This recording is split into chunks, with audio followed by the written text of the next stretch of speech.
programa Pauta Saúde de hoje tem como tema diabetes. E você sabia que a elevação do nível de glicose no sangue está relacionado diretamente a doenças oculares?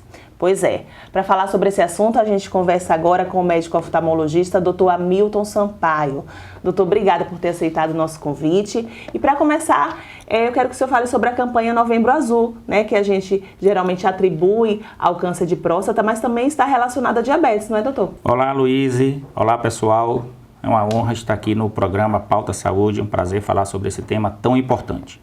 E realmente, o Novembro Azul é um mês que é utilizado não só para urologia, e que é importante realmente a prevenção do câncer de próstata, mas também para um alerta à população em relação ao diabetes e às suas complicações.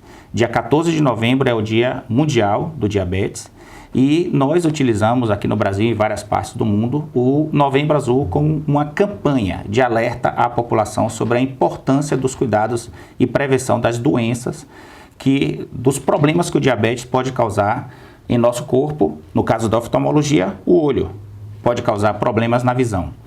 Também é um mês importante que nós utilizamos para conscientizar os governantes, os órgãos, em relação a medidas para orientação e implementação de saúde, de cuidados de saúde à população para os cuidados relacionados ao diabetes. Doutor, existem muitas doenças oculares relacionadas à diabetes? São muitas. A principal é a retinopatia diabética, onde o descontrole da glicemia, o açúcar no sangue, né, ele vai causar problema lá no fundo do olho, nos vasos que nós temos lá no fundo do olho. Então, essa é a principal, mas temos outras que podem ser causadas pelo diabetes, como a catarata, complicações do glaucoma e outras doenças. Doutor, então qualquer paciente que for diabético, ele tem a chance de ter alguma doença ocular ou não necessariamente? Qualquer paciente, principalmente aquele que não controla os seus níveis glicêmicos, o seu nível de açúcar no sangue, aquele paciente que deixa a glicemia oscilar demais ou não tem um controle adequado. Esses são os pacientes de maior risco de desenvolvimento de complicações relacionadas ao diabetes. Pacientes que controlam muito bem a sua glicemia, que têm uma alimentação balanceada, que praticam atividades físicas, existe um risco menor. Eu tenho pacientes que eu acompanho há 20, 30 anos com diabetes e que não têm complicações oculares. E outros com 1 ano, 2 anos de diabetes desenvolvem complicações oculares. E em que momento, doutor, esse paciente deve procurar um oftalmologista? Assim que é detectada a diabetes, ele precisa ser acompanhado por um profissional ou não? Só se tiver alguma suspeita, como é que funciona na prática? Sim, geralmente os próprios endocrinologistas já fazem isso. Eles, quando diagnosticam diabetes, ele já pede que o paciente faça uma avaliação preventiva com o médico oftalmologista. Assim como a gente oftalmologista, às vezes descobre o diabetes sem ele nem saber. A gente pode, pelo exame oftalmológico, no momento que o paciente vai fazer uma consulta, uma simples consulta de óculos, de refração, para trocar o seu óculos, é uma obrigação nossa fazer uma avaliação completa do olho. A gente não só prescreve o óculos, como faz uma avaliação completa. E nessa avaliação, ao examinar o fundo do olho, nós podemos detectar já um início de diabetes. E aí, assim, a gente encaminha para o endocrinologista para fazer o controle da glicemia. Da mesma forma, o endocrinologista, ou um médico clínico, ele faz aquele check-up geral, pede aqueles exames laboratoriais que detectam diabetes, ele também, geralmente, ele já pede. E se você que está nos ouvindo sabe que tem diabetes e ainda não passou pelo oftalmologista, a recomendação é, pelo menos uma vez ao ano, fazer essa avaliação preventiva. Doutor, e quais são os sintomas das doenças oculares relacionadas à diabetes? Quando é que a gente pode desconfiar que está com uma dessas doenças, a exemplo da retinopatia? Algumas vezes o paciente não vai perceber nada, não vai sentir nada, porque pode pegar inicialmente a periferia da retina, ou seja, nem sempre vai pegar a região central da retina. Mas um dos sintomas é o embaçamento. O paciente pode sentir um embaçamento. Outro seria uma oscilação na visão. Tem hora que a visão está boa, tem hora que a visão está ruim. Por quê? Porque a oscilação da glicemia, ela pode alterar até o grau do óculos. O paciente pode, em determinado momento, estar um pouco míope, em outro momento estar um pouco hipermétrope. Ele pode oscilar a sua refração, assim como ele pode oscilar as fibras do cristalino e, em estágios mais avançados, ele pode afetar os vasos do fundo do olho, que é a retinopatia diabética. Mas esse momento, às vezes o paciente não sente nada, porque ele só vai sentir quando pega uma área nobre da retina. E aí é um perigo, né, doutor, quando essa doença é detectada tardia? Infelizmente. Se ela já for detectada tardia, ele pode ter um agravamento da retinopatia diabética se não for tratada a tempo. Então, o que acontece? Se a gente detecta essa retinopatia no início, se esses vasos estão mais periféricos, ainda não afetou a região central, nós temos uma chance grande de preservar a visão desse paciente, já começando aí pelo controle glicêmico e algumas orientações, a alimentação, atividade física e outras orientações que a gente pode passar para o paciente. E tem alguns tratamentos específicos que nós podemos fazer para evitar essa progressão. Se ele já chega no estágio muito avançado, ainda assim nós podemos tomar algumas medidas para evitar a cegueira, mas a chance de sucesso aí reduz. Ou seja, quanto mais cedo for detectado, melhor, maior a chance de preservar a visão.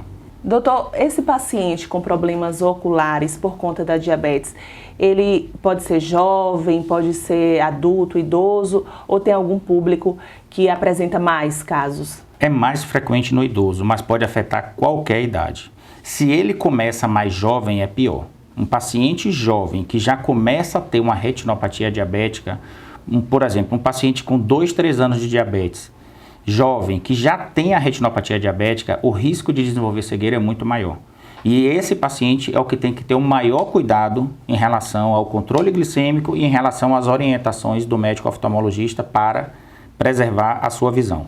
Um paciente mais idoso, um paciente de 70 anos de idade, que tem uma retinopatia diabética leve, geralmente é mais fácil de ser controlado. A gente toma as medidas necessárias para o controle, mas a chance desse paciente, da gente preservar a visão desse paciente é maior.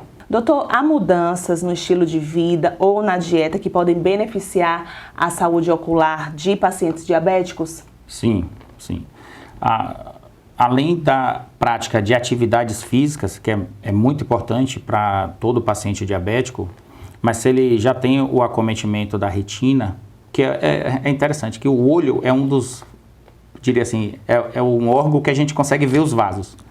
Aqui, os vasos estão passando aqui pelo dedo, pela parte do rosto, dentro do nosso corpo em várias partes, mas a gente não consegue ver esses vasos. E o olho a gente consegue ver pelo exame oftalmológico, por estes exames que eu citei, o fundo do olho, mapeamento da retina e outros, nós conseguimos ver os vasos.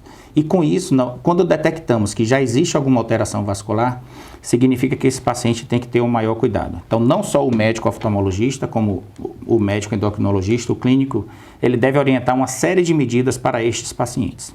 Atividade física, alimentação, evitar alimentos calóricos, alimentos gordurosos que vão alterar esses níveis glicêmicos, tabagismo, evitar o uso de cigarros e derivados, drogas e o excesso de álcool. Todas essas medidas vão ajudar o paciente a manter o seu nível glicêmico e, consequentemente, evitar a progressão daquela doença vascular lá no fundo do olho. Doutor, existem novos avanços ou tratamentos inovadores no campo oftalmológico para pacientes diabéticos? Como é que está essa evolução assim na medicina nesse quesito? Sim, além de medidas de controle glicêmico, como alimentação, atividade física, ou evitar o excesso de álcool e tabagismo, nós temos medidas específicas no campo da oftalmologia para evitar a progressão da doença. Nós podemos não curar, mas podemos evitar a progressão da doença. Como, por exemplo, o laser, que é aplicado na retina, no fundo do olho, e temos evoluído, esses aparelhos têm evoluído, os aparelhos a laser que tratam os vasos, que evitam a proliferação desses vasos, e nós temos algumas injeções que nós aplicamos na retina, no fundo do olho, também para evitar a proliferação desses vasos. Doutor, qual a importância do controle rigoroso da glicose no manejo das complicações oculares relacionadas à diabetes? Fundamental. Não adianta a gente aplicar um laser na retina, aplicar uma injeção no fundo do olho se o paciente continua com a glicemia alta. Então, é fundamental que ele faça o controle glicêmico rigoroso para evitar a progressão da doença. O olho é um órgão que a gente consegue ver a proliferação dos vasos, mas aqueles vasos podem estar proliferando no cérebro, nas extremidades, nos dedos, nos pés, em órgãos vitais. O olho é o órgão que chama atenção e a gente consegue ver essa proliferação. Então, a gente recomenda aos pacientes que façam um controle glicêmico rigoroso para evitar essa progressão. Qual é a chance, dessas doenças oculares relacionadas à diabetes levar à cegueira? A retinopatia diabética, ela pode causar uma cegueira irreversível. Ou seja, a depender do estágio que ela se encontra, se ela afeta áreas nobres porque a retina tem várias áreas, né? A área central, a gente chama de mácula, é a área mais nobre. Então, se ela afeta essa região macular, em alguns casos, infelizmente, a gente não consegue reverter. Na maioria dos casos a gente consegue, principalmente se a gente pega a doença no início. Mas se ela afetar de forma irreversível, em alguns casos de forma irreversível, o paciente pode ter uma cegueira realmente irreversível. Já a catarata, ela é uma doença que pode causar uma cegueira, mas na grande maioria dos casos de forma reversível. Ou seja, se o cristalino foi afetado e a retina estiver preservada, com a cirurgia o paciente volta a enxergar. Então, às vezes o paciente não sabe por que ficou cego. O paciente procura a gente no consultório, ficou cego, ele já acha que aquela cegueira é irreversível e muitas vezes não é. Se a gente remove o cristalino, retira o cristalino, que é a catarata, e a sua retina ainda tem alguma chance de melhora, nós conseguimos fazer o tratamento da retina e ele pode voltar a enxergar. É muito importante isso, não perder a esperança. Se você está com a visão muito baixa, causada por diabetes, e você ainda não fez uma avaliação com seu médico oftalmologista, procure o médico oftalmologista, porque ele pode ter tratamentos para melhorar a sua visão. Desde o tratamento do cristalino, que é a catarata, se ele tiver com catarata, claro, ele vai identificar no exame o que está causando essa baixa de visão, até a própria retina, a depender do estágio que a sua retina se encontra, ela pode ser tratada e pode ter a visão melhorada. Doutor, para finalizar, qual é o recado que o senhor deixa para os pacientes diabéticos, principalmente nesse mês de novembro, que é um mês de prevenção a essa doença, e a gente já entendeu que a diabetes pode levar a outras doenças, inclusive as oculares. Qual é o recado que o senhor deixa? Eu acho importante falar sobre a questão da esperança, Há como reverter uma cegueira, por exemplo. Qual é a sua outra orientação para esses pacientes, sejam jovens, sejam adultos ou idosos? Primeiro recado é prevenção.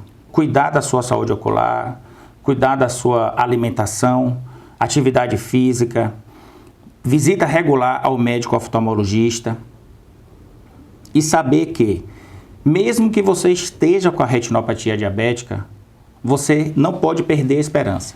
Você precisa entender que o controle glicêmico e outras medidas terapêuticas, o remédio que o endocrinologista poderá prescrever, ou a insulina, ou que o endocrinologista achar melhor, e as medidas terapêuticas oftalmológicas, que hoje nós temos várias medidas terapêuticas em benefício do paciente, podem melhorar a sua visão. Desde uma refração, às vezes você consegue com um óculos melhorar a visão do paciente. Uma cirurgia de catarata, se você já tem catarata e além da retinopatia diabética tem também a catarata, a cirurgia da catarata pode ajudar a melhorar a sua visão. E o tratamento específico das doenças da retina também podem ajudar a melhorar a sua visão.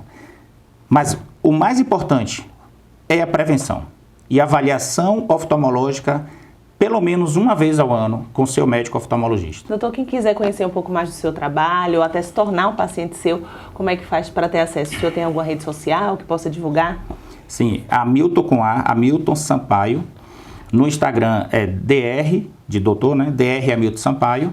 E no Google, hamiltonsampaio.com.br, onde vocês poderão encontrar as informações relacionadas ao meu trabalho.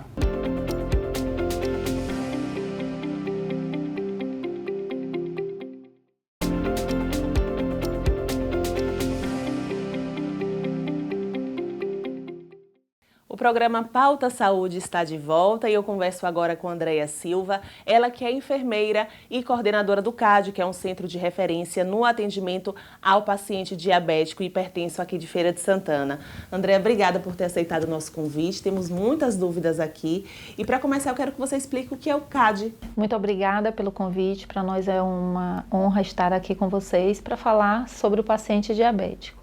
O CAD é um centro de referência do município de Feira de Santana, que tem o perfil de atendimento aos pacientes que possuem as complicações do diabetes. André, atualmente quantos pacientes são atendidos lá? Existe uma estimativa assim que vocês fazem para o ano? Como é que funciona? Bom, nós temos 2.870 pacientes cadastrados hoje, né, ativos na unidade, que estão sendo acompanhados.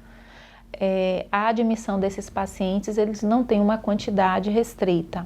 Então, todo paciente que está sendo assistido na atenção primária do nosso município e são acometidos pelas complicações do diabetes, eles são encaminhados ao nosso centro de referência para nós darmos esse atendimento suplementar. André, então a gente pode considerar que o CAD não é uma unidade de porta aberta. O paciente antes ele precisa passar pela UBS do bairro, é assim que funciona? Isso mesmo. O CAD é um centro de referência que precisa de um encaminhamento, né, através de ficha de referência e relatório médico da atenção primária. Tá, e quais são os serviços, os atendimentos que são realizados lá? O paciente tem que ter sido diagnosticado com diabetes ou se ele tiver suspeita, ele vai ser encaminhado para o CAD? O CAD, o atendimento dele é para paciente que já possui a complicação. Então, ele já tem diagnóstico de diabetes e a grande maioria já tem tempo de doença. Por isso, a instalação já das complicações do diabetes. Mas é importante frisar que o paciente para ir para o CAD, ele tem que estar sendo acompanhado na atenção primária. E quais são os profissionais de saúde que atendem no CAD, além do médico? Como é que funciona essa questão do atendimento lá nessa unidade? As complicações do diabetes, como a nefropatia diabética, a neuropatia diabética, né? O paciente que está com lesão, paciente que está muito descompensado, em uso de insulina, né? Com descontrole altíssimo, hemoglobina glicada acima de 10, são os pacientes que têm perfil e critério para serem encaminhados na nossa unidade. Então, por isso que a gente tem uma equipe multiprofissional, que aí nós temos médicos, endocrinologista, cardiologista, nefrologista, temos assistente social, psicólogos, fisioterapeuta, equipe de enfermagem, nutricionista. Então, toda essa equipe multiprofissional vai atuar na gerência dessas complicações, tentando estabilizar, né, essas complicações para que haja uma estabilidade, né, desse processo de complicação, desse avanço dessa doença e tentar dar uma melhor qualidade de vida a esse paciente. André, o CAD também atende a pacientes hipertensos, mas é preciso que esse paciente tenha a diabetes associada à hipertensão? Nós não realizamos cadastro de paciente especificamente só hipertenso. Ele tem que ter a diabetes e suas complicações. Em relação ao perfil do público que é atendido lá, vocês conseguem traçar se são mais homens, mais mulheres, a idade em média? Acometidos em relação a gênero homem e mulher, hoje a gente tem paridades, né? Mas o que a gente observa é que a gente tem um índice muito grande de pacientes idosos. Chega a ser mais de 60% de nosso público de pacientes idosos. Muitos pacientes que chegam lá, André, eles já estão com um quadro mais grave de diabetes, descobriu tardiamente, como é que é? A gente tem um público que realmente já tem muito tempo de doença, já com as complicações instaladas e que a gente observa que negligenciou o início do tratamento.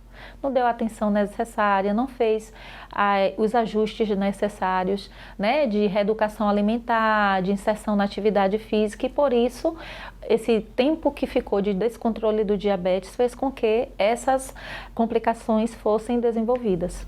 Vocês notam que com os atendimentos que são realizados lá, muitos pacientes eles passam a ter mais qualidade de vida, embora tenham diabetes? Sim, para a gente é uma satisfação muito grande. A gente vê que toda a equipe multiprofissional, né, engajada no sentido de estar dando a melhor qualidade de vida, educando este paciente a conhecer mesmo como é a doença dele, né, o curso da doença, o que é que ele pode implementar na vida dele para melhorar a qualidade de vida. A gente consegue ver melhorias, né, e sucesso em muitos pacientes. Andréa, e qual a importância que essa doença ela seja descoberta na fase inicial? É muito importante porque vai prevenir essas complicações de serem instaladas, né? Como eu falei anteriormente, imagine você um paciente que negligenciou esses cuidados, aquele exame periódico, né? E aí ele, quando foi se dar conta, teve uma lesão, um ferimento que teve uma difícil cicatrização. E ele só descobriu que possuía diabetes a partir disso. Então, quando a gente vai observar casos como este, esse paciente possivelmente já vivia anos com a doença sem saber. devido a essa falta de cuidado. Então, é muito importante, cada vez mais cedo, as pessoas buscarem uma vida de melhor qualidade, né? E também fazer exames periódicos para que possa diagnosticar o mais precocemente. André, você falando agora enquanto enfermeira, como é que a gente pode suspeitar que está com diabetes? É também uma doença genética ou tem relação com o estilo de vida? Pode ser adquirida? Como é que funciona? Já nasce com diabetes? O diabetes é uma doença multifatorial. Há vários tipos, né? Mas os mais prevalentes é o tipo 1, que é aquele que a gente geralmente fala, que é o paciente criança, adulto, jovem, que é acometido, que tem um fator genético, né? O pâncreas é o órgão que produz a insulina através das células beta.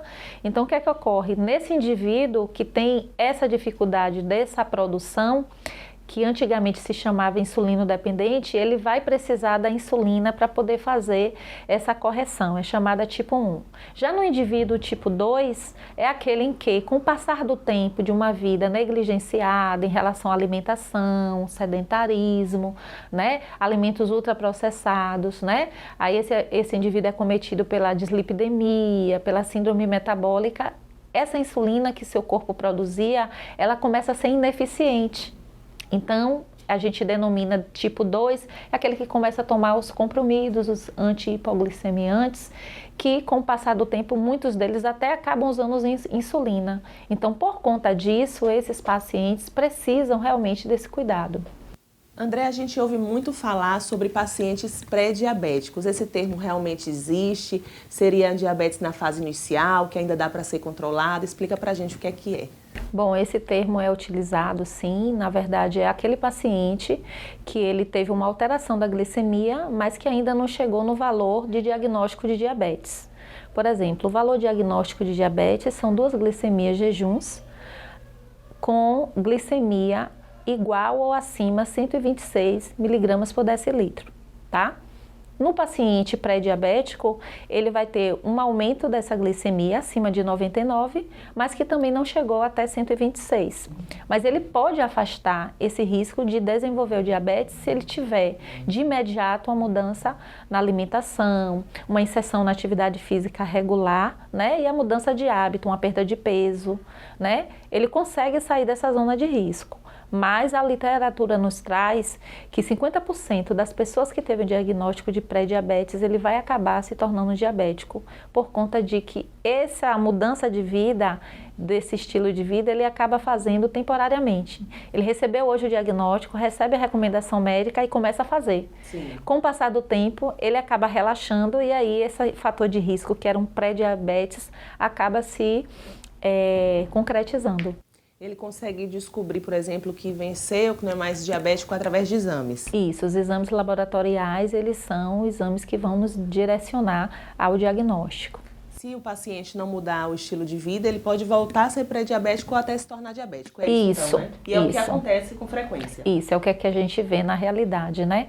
Que as pessoas, elas acabam achando que, bom, eu fiz aquele tratamento, a minha próxima glicemia estava boa e ela acaba relaxando.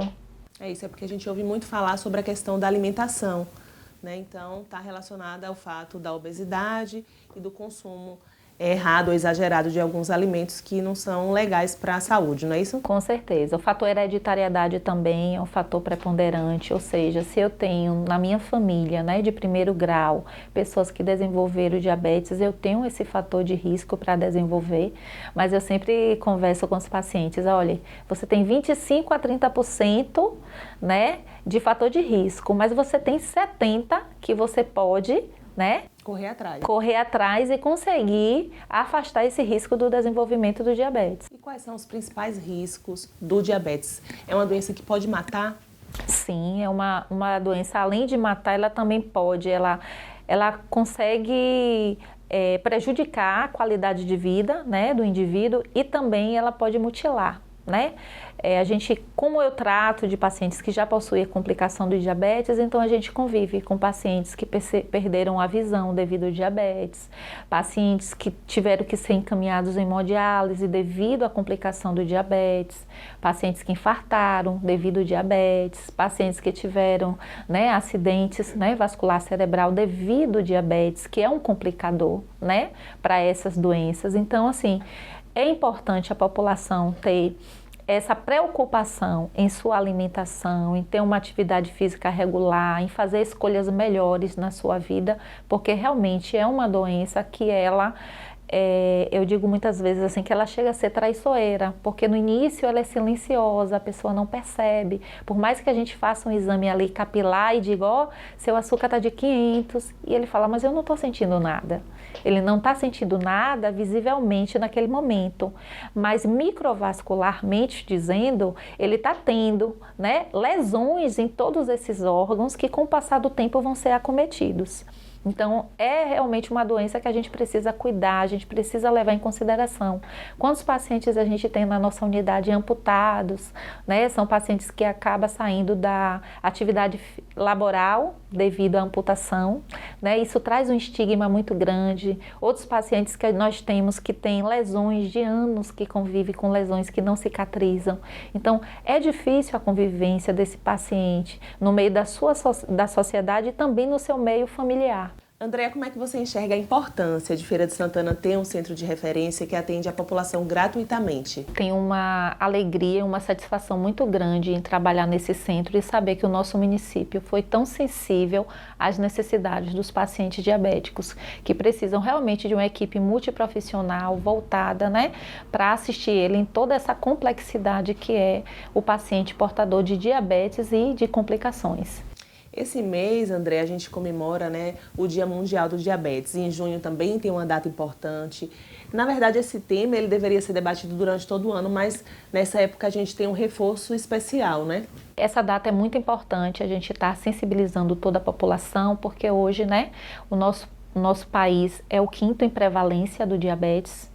Hoje no nosso país convivem com diabetes mais de 16 milhões de pessoas, né? E no nosso município são tratadas mais de 70 mil. Só no nosso centro nós temos aproximadamente 3.000 pessoas acompanhadas já com as complicações do diabetes. Então isso é algo alarmante e a gente precisa realmente sensibilizar a população, né, sobre essa doença que é uma doença hoje de saúde pública. Andréa, para finalizar, eu quero que você fale para a população o endereço do CAD, explicar novamente como as pessoas podem ter acesso a esse serviço e que deixe um recado para a população sobre a importância, né, da prevenção, do tratamento precoce. Nossa unidade ela fica localizada na rua Doutor Elpidio Nova, 272, bairro São João.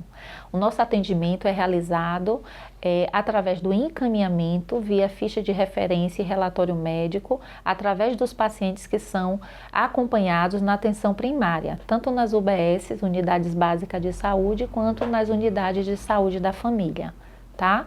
O nosso centro está lá aberto de segunda a sexta, funciona de 7 às 17. Qual é o recado que você deixa para a população em relação ao diabetes e a importância, né, do tratamento e também da descoberta, né, logo dessa doença?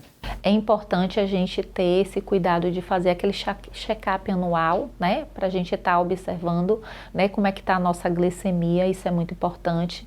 Dizer que uma alimentação saudável, uma atividade física regular, a manutenção do peso vai fazer com que você evite desenvolver o diabetes. Né, isso é muito importante. E trazer para a importância de, como está aqui na minha camisa, né, menos açúcar e mais vida.